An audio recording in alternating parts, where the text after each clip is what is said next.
Hello my dear lovely students, welcome back to my channel Shubham lecturer. Student, इस video में मैं आपके लिए लेकर आया हूं क्लास 12 इंग्लिश 2024 का एक वायरल पेपर। सेम इसी तरह 2 मार्च को आपके इंग्लिश का पेपर आएगा, तो इस वीडियो को शुरू से लेकर लास्ट तक देखिएगा। अगर आप इस बार 12th में हैं और आपको 2024 बोर्ड एग्जाम देना है, देखिए ऐसे ही आपका इंग्लिश आएगा। और ये वीडियो इतना ज्यादा स्पेशल क्यों है, यानी कि हमारे 12th वाले स्टूडेंट जिनको 2 मार्च को इंग्लिश का पेपर देना है, उनके लिए ये वीडियो इतना ज्यादा स्पेशल क्यों है, क्योंकि इस वीडियो में मैं आपको क्लास 12 इंग्लिश का जो 100 नंबर का पेपर होता है, इस पूरे पेपर को मैं सॉल्यूशन के साथ विथ हिंदी मीनिंग के साथ बताऊंगा। क्योंकि जब से आया है टाइम टेबल, हमारी धड़कनें जो है वो बढ़ गई हैं और शायद आपकी भी धड़कनें बढ़ गई होंगी। तो मैं सोच रहा हूं कि आपको ऐसी ऐसी क्लासेस दे दूं कि अब की बार इंग्लिश में हम 100 में 98 99 नंबर लेकर आए। और मैं आपको दिलवा कर रहूंगा, यकीन मानिए, बस आप लोग हमारे साथ लगातार जुड़े रहिए। देखिए पूरी कॉपी मैंने यहाँ पे लिख रखी है, मैं आपको दिखाने जा रहा हूं। देखिए कितने अच्छे से पूरा कॉपी आपका लिखा गया है, ठीक है। इतनी सुंदर तरीके से आपको कॉपी लिखा नहीं मिलेगा जल्दी। देखिए ये सारे सेक्शन आपका, section A, section B, section D, जितने भी सेक्शन है सब कुछ इसमें लिखे गए हैं भैया। ऐसी कॉपी लिखकर आपको कोई नहीं देगा। देखिए ये हिंदी टू इंग्लिश ट्रांसलेशन कैसे करें, कैसे आपका क्वेश्चन आएगा, ये देखिए लिटरेचर, सब कुछ पूरी कॉपी इस वीडियो में आपको विथ सॉल्यूशन इस पेपर को मैं बताऊंगा, ठीक है। तो ध्यान से समझिएगा, क्योंकि अगर ऐसे आप कॉपी लिखकर आएंगे, जैसे मैंने यहाँ पे एक टॉपर की कॉपी ली है, अगर ऐसे लिखकर आओगे तो आपको 100 में 98 लाने से कोई नहीं रोक सकता। तो 2 मार्च वालों मेरे योद्धाओं, हो जाओ तैयार, क्योंकि अब हमें ये जंग जीत के रहना है, 100 में 98 लेकर आना है। तो देखिए क्लास 12 इंग्लिश ऐसे पेपर आएगा, 2024 लिखा रहेगा, यहाँ पे पेपर कोड लिखा रहेगा। समय आपके पास 3 घंटे 15 मिनट होगा, मैक्सिमम मार्क 100 का होगा। जैसे ही ये पेपर मुझे मिला, मैंने सोचा कि आप लोगों को प्रोवाइड करवा दूं। इसमें से बहुत सारे क्वेश्चन आपके एग्जाम में आएंगे ताकि आपकी तैयारी अच्छे से हो सके। तो सबसे पहले इस वीडियो को आप लोग लाइक कीजिएगा, चैनल पर नए चैनल को सब्सक्राइब कर लीजिएगा, वो लाल वाला बटन जरूर दबाएं, ताकि मैं आपके लिए और भी इंपॉर्टेंट क्लासेज ऐसे सारे सब्जेक्ट का सॉल्यूशन लेकर आऊं। तो देखिए सबसे पहले कुछ निर्देश आपको दिए रहेंगे, instruction. First 15 minute are allotted to the candidate for reading the question paper, यानी कि स्टार्टिंग के 15 मिनट आपको क्वेश्चन पेपर पढ़ने के लिए दिए गए हैं। This question paper is divided into 4 section, section A B C D, मतलब ये इंग्लिश का पेपर हमारा 4 सेक्शन में डिवाइड होता है, ए B C D.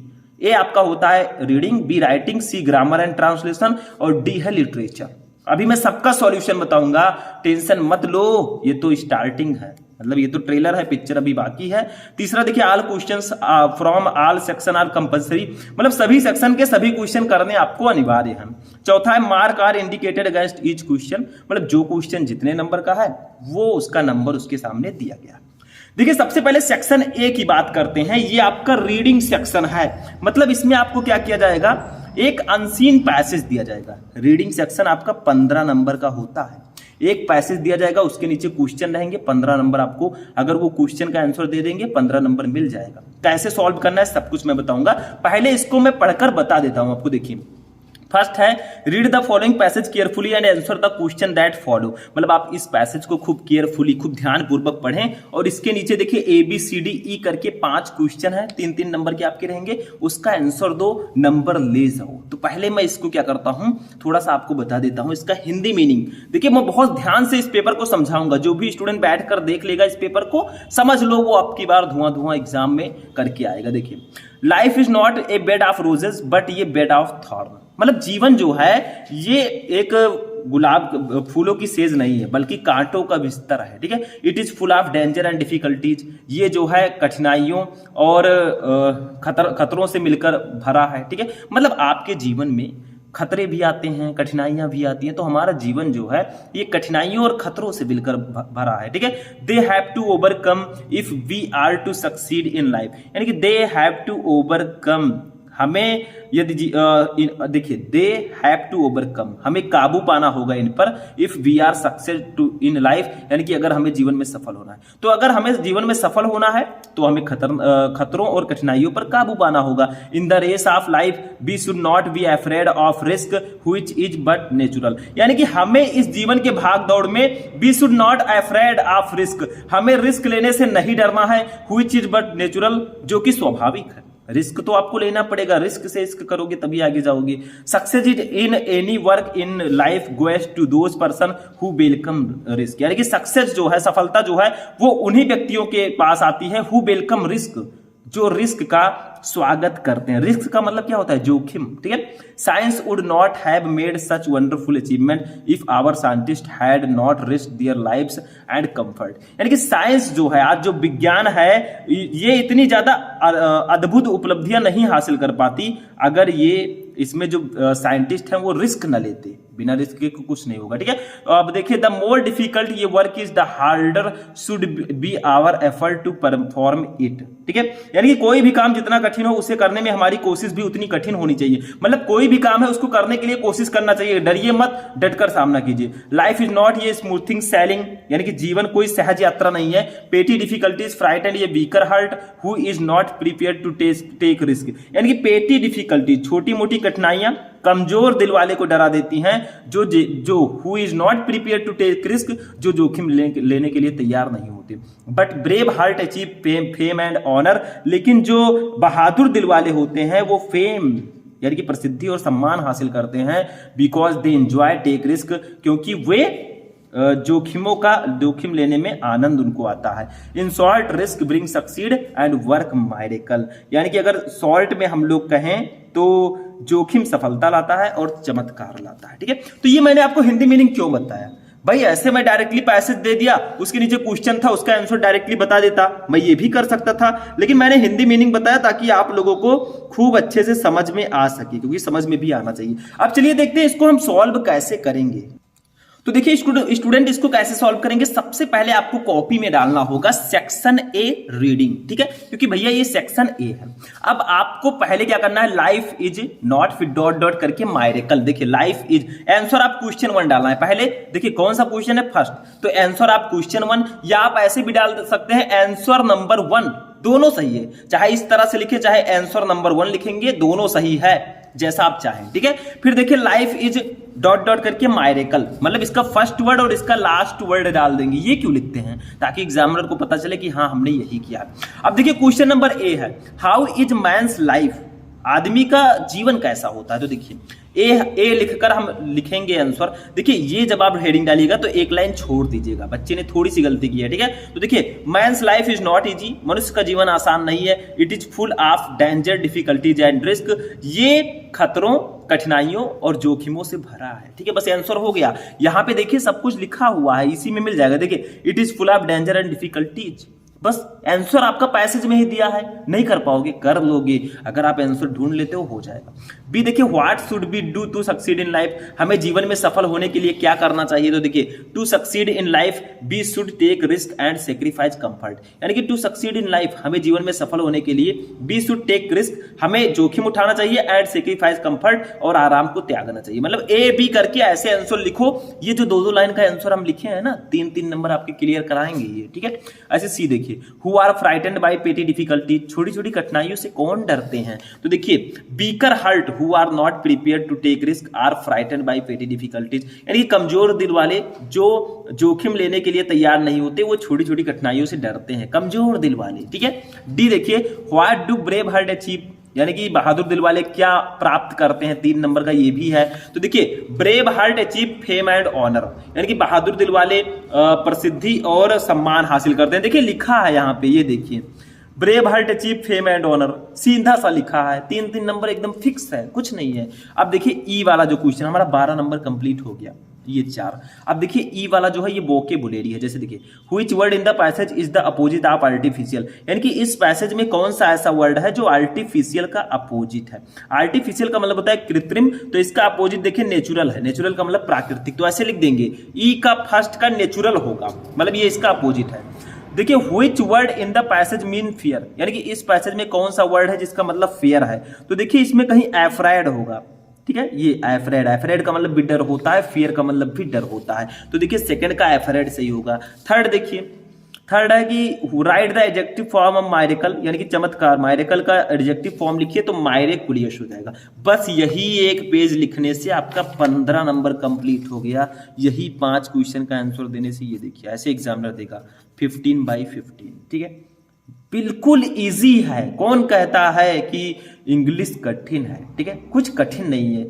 Nothing is impossible in life and nothing is difficult in life. कुछ भी कठिन नहीं है, सिर्फ आपके अंदर जुनून होना चाहिए। सेक्शन बी पे आते हैं। Section A 15 number complete, section B 20 number का रहेगा, जिसमें 10 नंबर आर्टिकल, 10 नंबर लेटर रहेगा। ये देखिए 20 नंबर।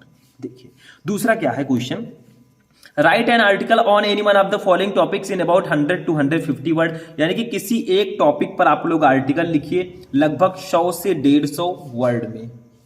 तो देखिए आपको आर्टिकल लिखना है 100 से 150 वर्ड में, 10 नंबर मिलेगा भैया, पूरे 10 नंबर, कुछ भी कम नहीं। तो ए है राइजिंग प्राइसेस, बढ़ती कीमतें, बी है सोशल एविल, सामाजिक बुराइयां, सी है इंपॉर्टेंस ऑफ गेम्स यानी कि खेलों का महत्व। ठीक है, तो इस पर आपको आर्टिकल लिखना है। ये सेक्शन बी है, क्वेश्चन नंबर 2 है। तो पहले हम हेडिंग डालेंगे, हम पूरे पेपर का सॉल्यूशन देख रहे हैं, तो चलिए हेडिंग डालते हैं।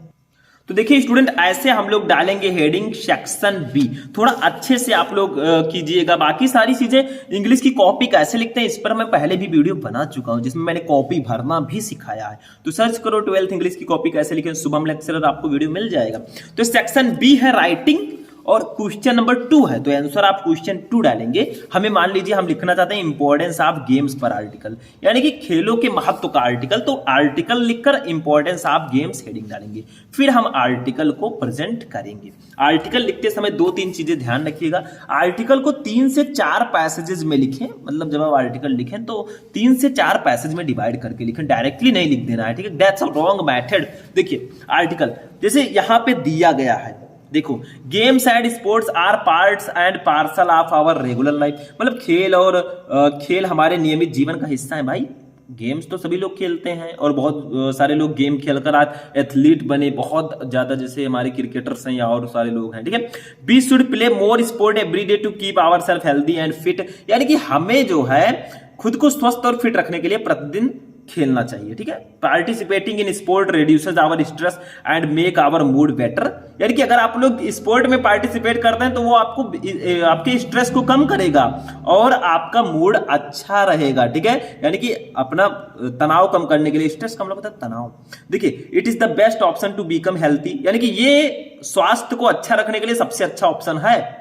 फिट इंप्रूव्स, मतलब फिट रखने के लिए, इंप्रूव स्लीप, यानी कि स्लीप को इंप्रूव करने के लिए, एंड इंप्रूव सेल्फ कॉन्फिडेंस, और सेल्फ कॉन्फिडेंस को बढ़ाने के लिए ये सबसे अच्छा उपाय है।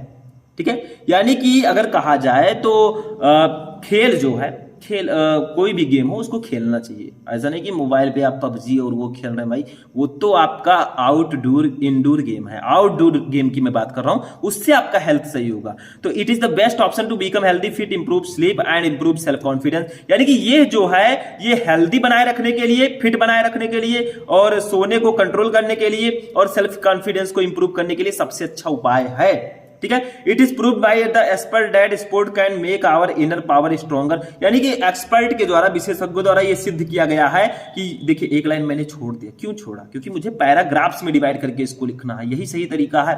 तो कुछ विशेषज्ञों द्वारा यह बताया गया कि जो स्पोर्ट है वो हमारे अंदर की पावर को बहुत तेज करता है। ठीक है, खिलाड़ियों, मतलब जो खेल हमारी आंतरिक शक्ति को बहुत मजबूत बनाता है। It is important for mental growth too, और ये मानसिक विकास के लिए भी बहुत ज्यादा महत्वपूर्ण है। हमारा जो मेंटल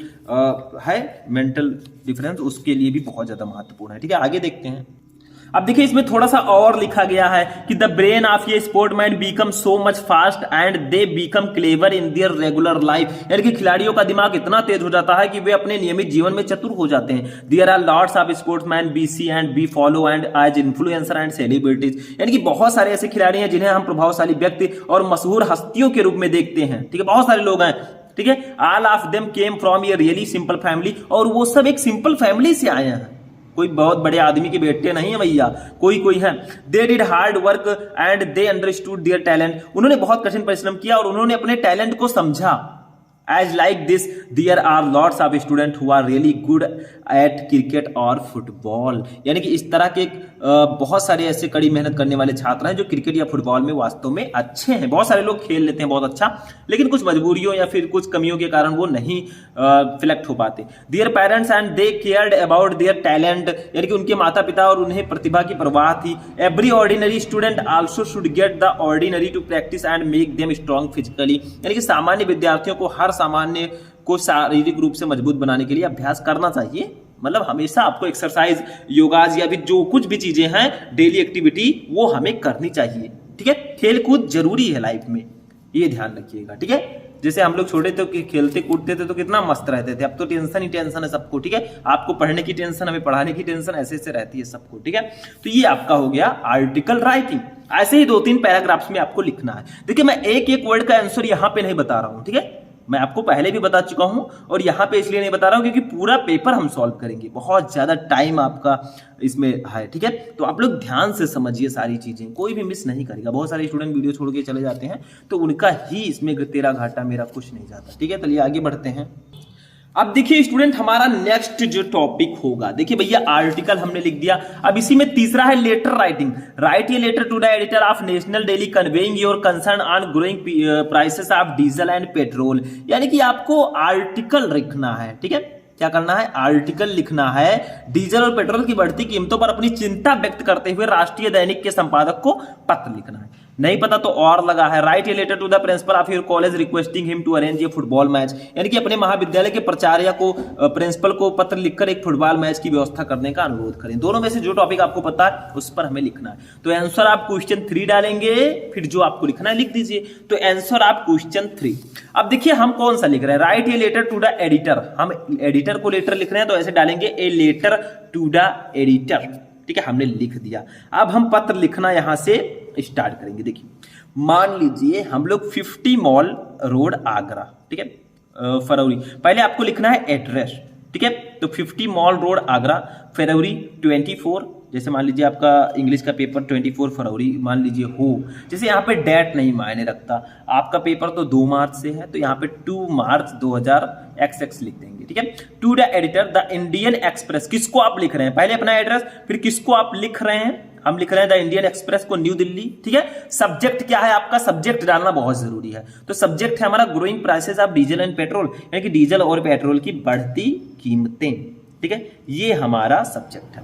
देखिए ऐसे लिख दीजिए सर, फिर अपनी प्रॉब्लम लिखिए। This letter to your esteemed daily in indeed intend to express my concern over the issue of excessive increase in daily transport expenses due to abnormal hikes in petrol and diesel prices. यानी कि आपको क्या करना है कि पत्र किस लिए लिखना है कि वो सरकार से आप अपील करना चाहते हैं कि हमें डीजल और पेट्रोल की जो कीमतें लगातार बढ़ रही हैं। देखिए मैं यहाँ पे ऐसे बता देता हूँ आपको। So through this letter I want to appeal to the government to immediately control the fuel prices to give same sign of relief to citizen of country. मतलब सो इसलिए थ्रू दिस लेटर, इस letter के माध्यम से I want to appeal, मैं appeal करना चाहता हूँ टू द गवर्नमेंट, सरकार से, टू इमीडिएटली यानी कि जल्दी ही कंट्रोल, नियंत्रित करें द फ्यूल प्राइसेस, यानी कि डीजल और पेट्रोल की प्राइसेस को, गिव सेम साइन, ताकि हमें कुछ साइन मिल सके ऑफ रिलीफ, यानी कि आराम मिल सके, to the citizen of our country, अपने देश के सिटीजन को, ठीक है, नागरिक को।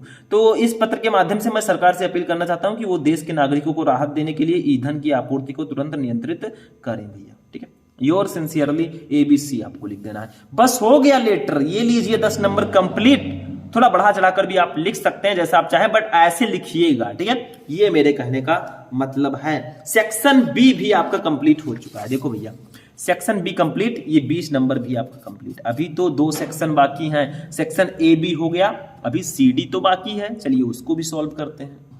अब देखिए स्टूडेंट आते हैं सेक्शन सी पर। देखिए ग्रामर एंड ट्रांसलेशन 5 × 2 = 10 नंबर का पहले क्वेश्चन रहेगा। सेक्शन सी हमारा 25 नंबर का टोटल आता है। देखिए choose the correct option to answer the following question. A है गवर्नमेंट बाय 1 पर्सन, यानी कि एक ही व्यक्ति द्वारा चलाई गई सरकार, एक ही व्यक्ति हो वो ये सरकार चला रहा हो तो उसको हम लोग क्या बोलेंगे। देखिए फर्स्ट है डेमोक्रेसी, सेकंड है ब्यूरोक्रेसी, अभी और ऑप्शन है भैया नेक्स्ट पेज में, उसको देखते हैं। इस पेज को मैं इधर करता हूं। सेक्शन सी डाल दीजिएगा, आंसर आप क्वेश्चन 4 डाल दीजिएगा। देखिए मैंने डाला है सेक्शन सी, आंसर आप क्वेश्चन 4, आंसर ए का चौथा सही है। देखिए थर्ड फोर्थ है ऑटोक्रेसी, ये सही है तो इसको मैंने सही कर दिया। एक ही व्यक्ति द्वारा चलाई गई सरकार, ऑटोक्रेसी, तानाशाही जिसको बोलते हैं, किम जोंग उनको देखा होगा।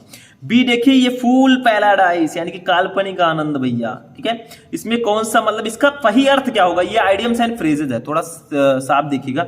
इसका थर्ड सही होगा, to live in a state of enjoyment based on false believes और होप्स, यानी कि एक आनंद में रहना बिना किसी होप और विश्वास के। ठीक है, तो ये राइट आंसर। सी देखिए the synonyms of cruel is, cruel का सिनोनिम क्या होगा, क्रूल का मतलब होता है निर्दयी, क्रूर, ठीक है। फर्स्ट है मर्सीलेस, तो क्या सही होगा? देखिए आप लोग आंसर ए का चौथा सही था, हमने ऑटोक्रेसी लिखा। आंसर बी का तीसरा सही है, हमने आंसर बी का तीसरा लिखा। आंसर सी का देखिए क्रूर, क्रूर का मतलब होता है निर्दयी, तो मर्सीलेस का मतलब भी निर्दयी होता है, इसका सिनोनिम्स है, तो इसका सी का फर्स्ट सही है, ऐसे लिख दीजिएगा, नंबर मिल जाएगा। डी देखिए Mohan is more taller than Ram, Mohan जो है वो राम से ज्यादा लंबा है। Which word in this sentence is an error, इस सेंटेंस में कहां गलती है? देखिए फर्स्ट है देन, सेकंड है इज, थर्ड है टेलर, फोर्थ है मोर। मोर में गलती है क्योंकि मोर नहीं लगेगा भैया, टेलर में ऑलरेडी ईआर लगा है, ये ऑलरेडी कंपैरेटिव डिग्री है, मोर लगाने की जरूरत नहीं है, तो चौथा सही होगा। Answer E, the antonym of optimistic is, optimistic का एंटोनिम क्या होगा? ऑप्टिमिस्टिक का मतलब होता है आशावादी, तो फर्स्ट है यूनो ऑप्टिमिस्टिक, सेकंड है इनो ऑप्टिमिस्टिक, थर्ड है पेसिमिस्टिक, फोर्थ है होपलेसनेस, तो थर्ड ऑप्शन इसका सही होगा, पेसिमिस्टिक, ठीक है। इसका मतलब भी होता है आशावादी, ठीक है। बस हो गया ये सही आंसर। तो अब देखिए हम लोग आते हैं नेक्स्ट, ठीक है, तो थर्ड ऑप्शन आपका सही होगा। अब आता है ये देखिए, अब direct indirect, synthesis, transformation, syntax, ये सब आएगा। चलिए देखते हैं।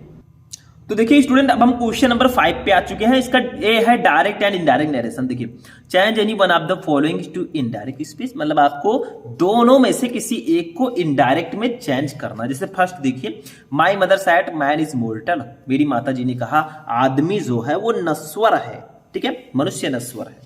दूसरा, दीना सेड टू मी, दीना ने मुझसे कहा आई एम योर फ्रेंड, मैं तुम्हारा मित्र हूं। बहुत इजी दोनों है भैया, तो कौन सा करेंगे आप लोग? चलिए हम पहले डालेंगे आंसर ऑफ क्वेश्चन 5, फिर ए। तो answer of question 5 answer A. इसका फर्स्ट हम कर रहे हैं, my mother said that man is mortar. देखिए हमने इसको इनडायरेक्ट में बदल दिया, ऐसे ए लिखकर आप लोग फर्स्ट लिखिएगा, क्योंकि फर्स्ट आप कर रहे हैं my mother said that man is mortar. देखिए आदमी नश्वर है, ये हमेशा सत्य रहने वाली बात है, इसीलिए इसके इज में परिवर्तन नहीं हुआ, नहीं तो वैसे बेसिकली तो इज वाज में बदलता है, ठीक है, बट यहां पे नहीं बदलेगा क्योंकि ये यूनिवर्सल ट्रूथ है। सिर्फ दैट आपको लगा देना, हो गया। My mother said that man is mortar, ठीक है।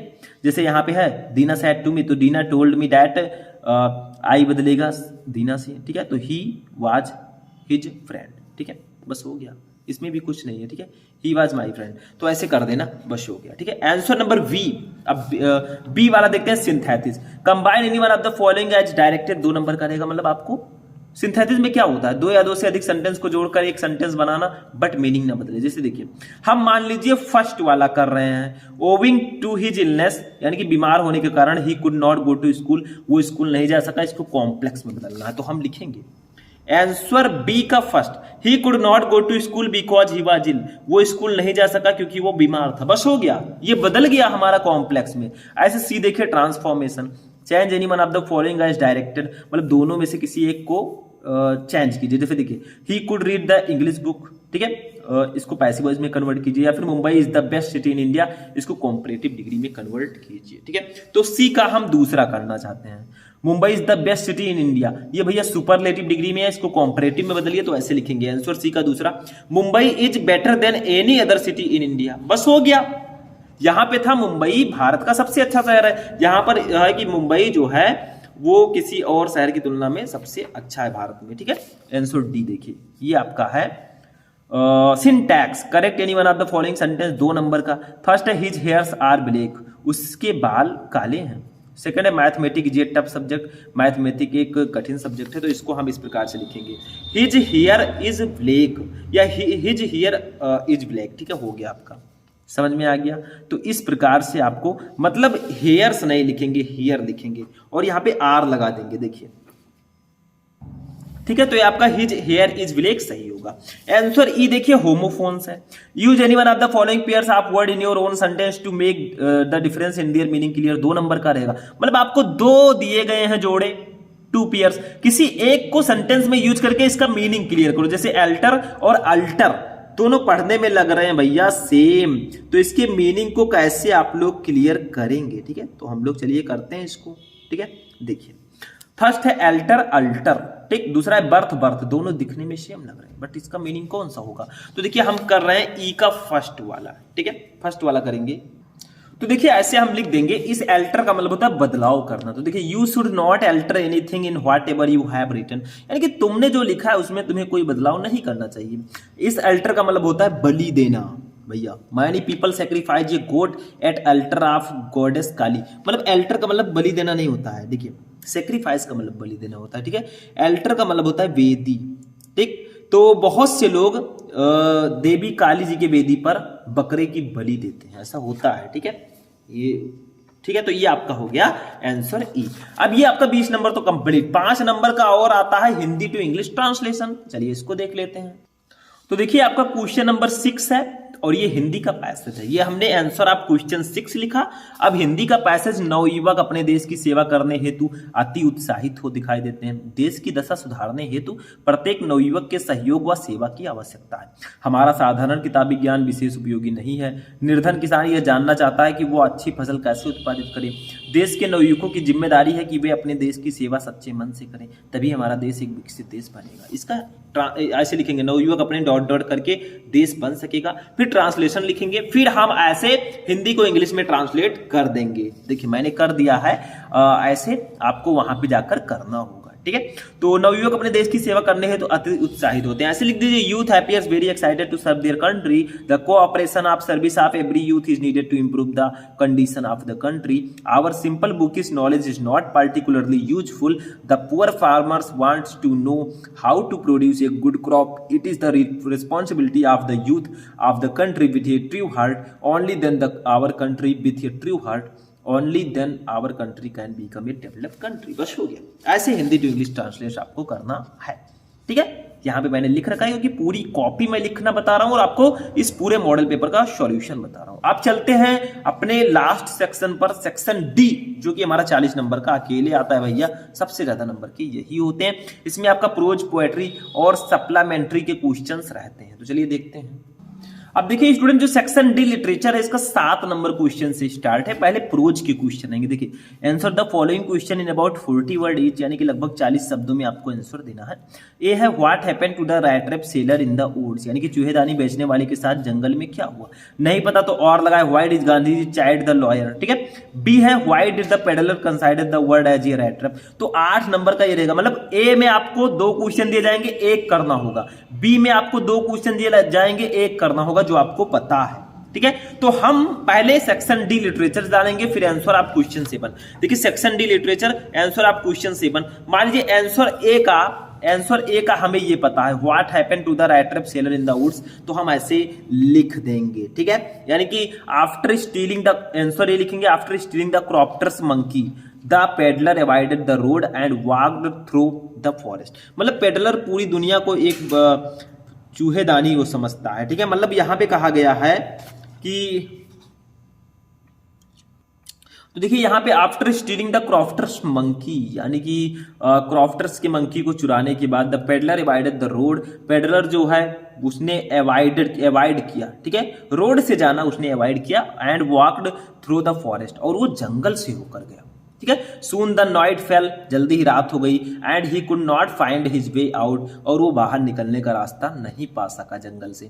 ही walk and walked without coming to the end, वो बिना अंत तक आए हुए वो चलता रहा ऑफ द वुड, जंगल में। ही फाइनली रियलाइज, उसे जल्दी ही ये महसूस हुआ दैट कि he was working round the same spot, वो एक ही जगह पर बार बार घूम रहा है। This made him frustrated and tired, इसने उसे फ्रस्ट्रेटेड और टायर्ड कर दिया, ठीक है। ये आपका आंसर बी।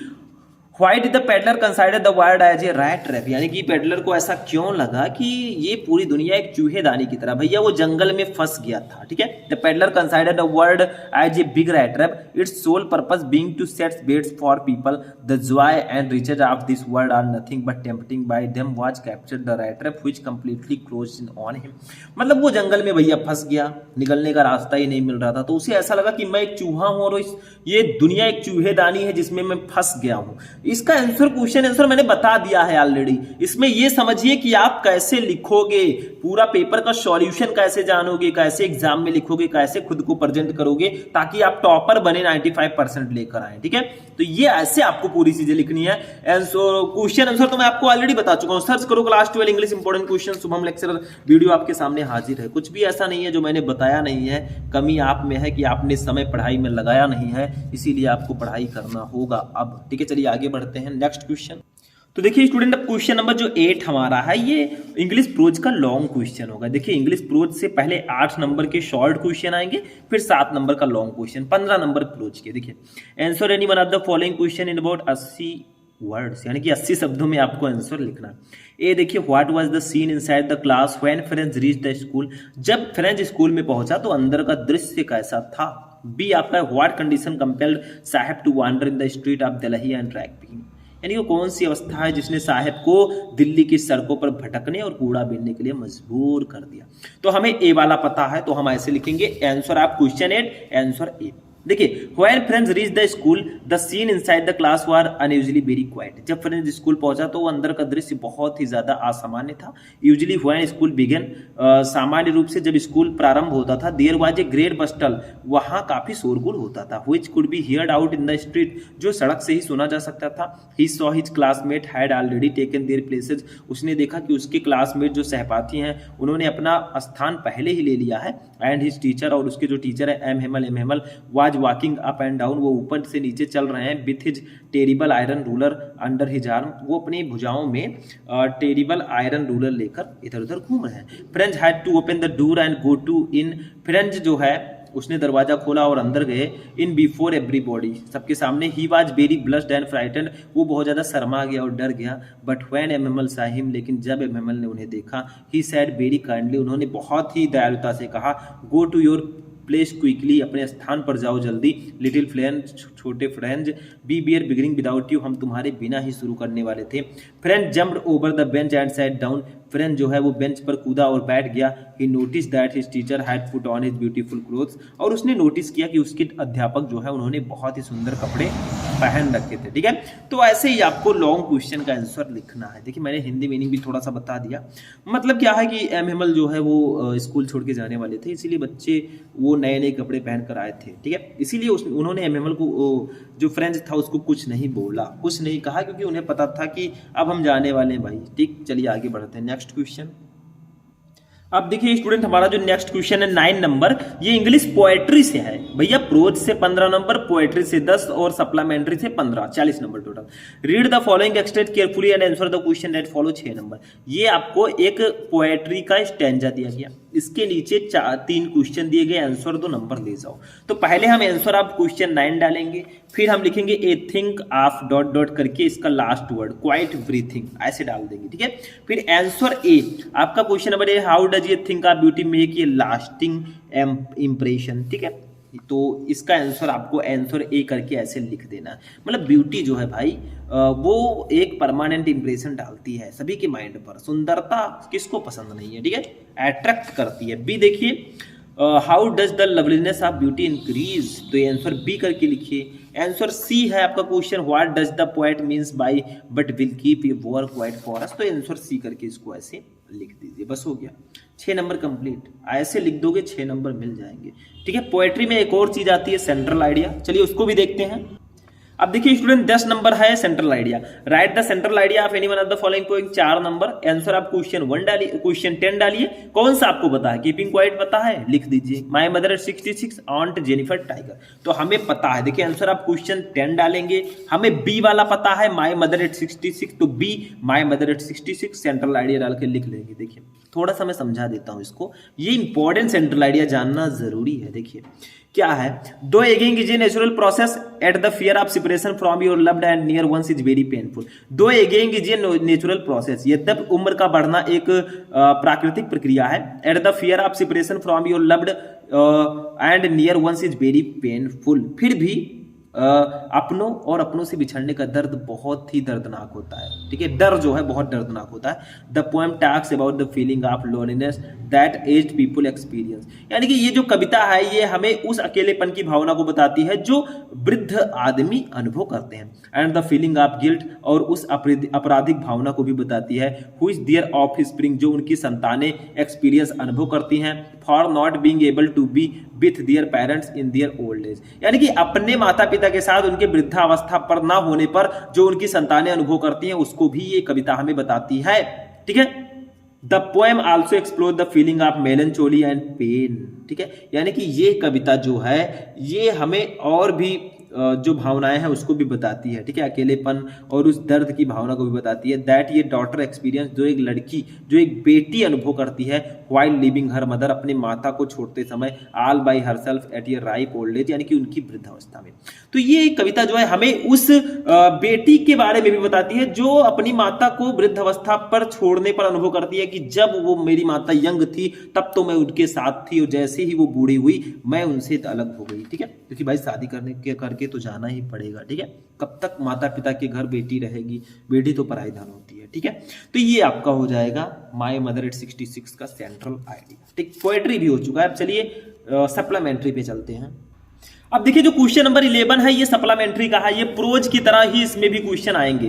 पहले शॉर्ट आंसर टाइप क्वेश्चन 2 रहेंगे, answer the following question in about 40 word. जैसे देखिए A, how did Charlie enter the third level, Charlie third level में कैसे एंटर हुआ, और why did the tiger king decide to marry, tiger king ने marry शादी करने का फैसला क्यों किया। तो आंसर आप क्वेश्चन 11 डालेंगे, आंसर ए डालेंगे। देखिए आंसर आप क्वेश्चन आंसर ए।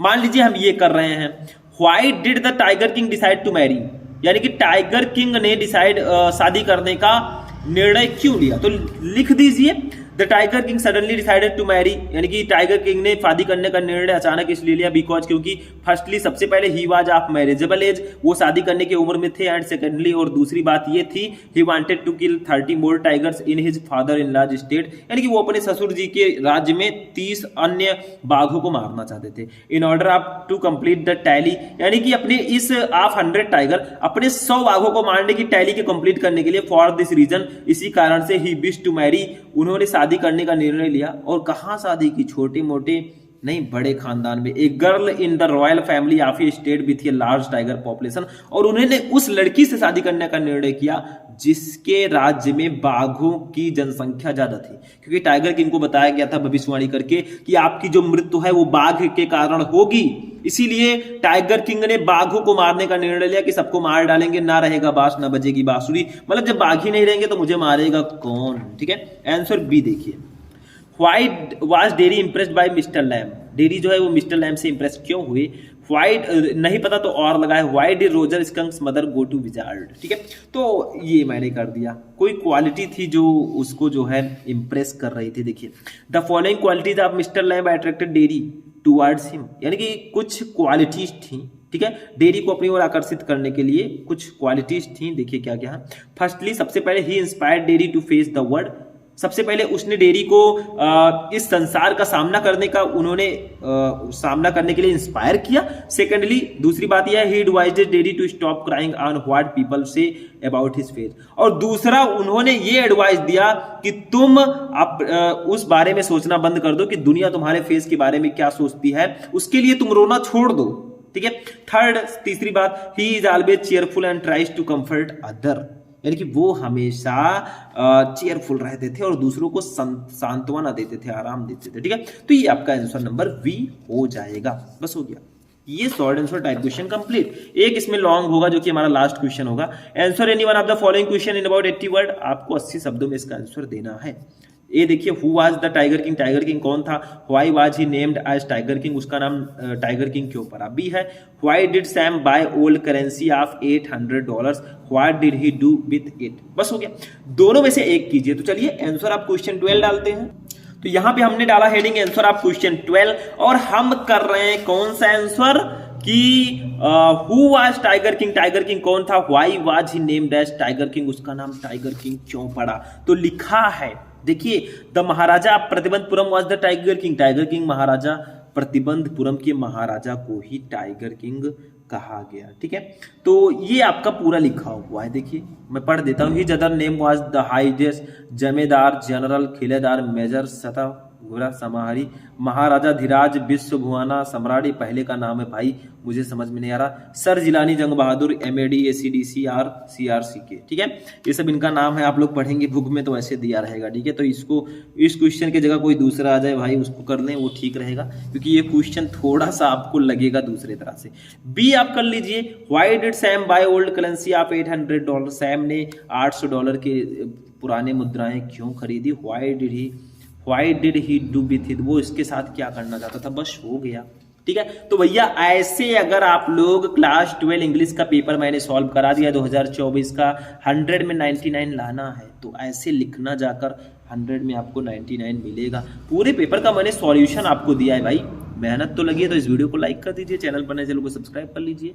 मिलते हैं हम नेक्स्ट वीडियो में नेक्स्ट टॉपिक के साथ, तब तक के लिए जय हिंद।